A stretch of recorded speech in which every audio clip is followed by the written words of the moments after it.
Buongiorno cari amici, benvenuti anche oggi nel canale del Marietto Veneziano.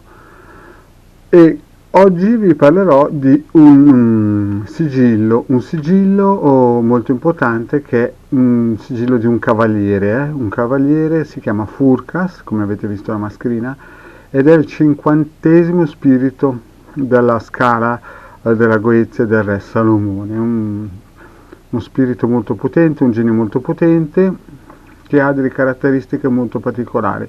La prima cosa è che si presenta nella forma di un vecchio dall'aspetto spietato, con una lunga barba e capelli bianchi, sopra un cavallo chiaro e con un'arma ben affilata nella sua mano destra. Il suo compito è di difendere le terre, le proprietà e i beni materiali, quindi generalmente questo spirito, questo genio viene richiamato proprio per difendere case, territori, industrie, fabbriche e via dicendo in questo periodo qua.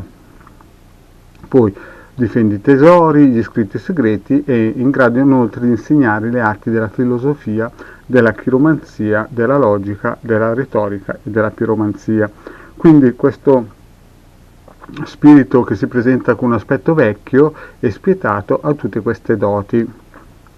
Poi a noi, cioè il De Garda e il Marietto Veneziano, comunque, visto che ci avete chiesto parecchie volte se potevamo proporvi anche questi sigilli, vi diciamo di sì, ve lo dico già qui, questi sigilli possono essere richiesti o a me, cioè Marietto Veneziano o il De Garda, e il suo prezzo, visto che me l'avete già chiesto in parecchi, sia al telefono, in PVT, email e via dicendo, è 150 euro. Quindi per chi volesse difendere le proprie attività, la propria terra, l'industria, la fabbrica, la casa, le terre e quant'altro, i beni materiali, può richiederci questo sigillo che però non è un sigillo planetario, ma è un sigillo che ha proprio un genio molto particolare.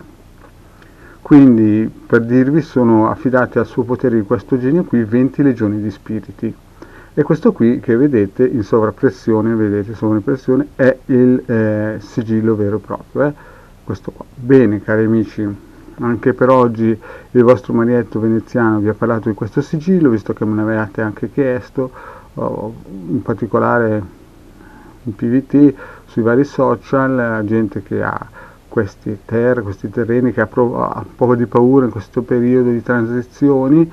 Ecco, c'è questa possibilità di avere questa protezione molto particolare e potente. Ricordatevi che la sua forma, quando si presenta, è di un vecchio dall'aspetto spietato, con una lunga barba e cavalca un cavallo molto chiaro. Ecco.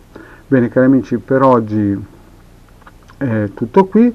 Vi ringrazio di avermi seguito su questa pillola del Marietto Veneziano e di aver visto la recensione di questo sigillo salomonico della Goezia, e quindi vi chiedo, se non vi siete ancora iscritti nel canale di De Garda e di Marietto Veneziano, di farlo, che ci fa sempre piacere gente che si aggiunge ai nostri canali, e di venirci a trovare nei gruppi di Facebook, dove c'è il link qui sotto. Grazie.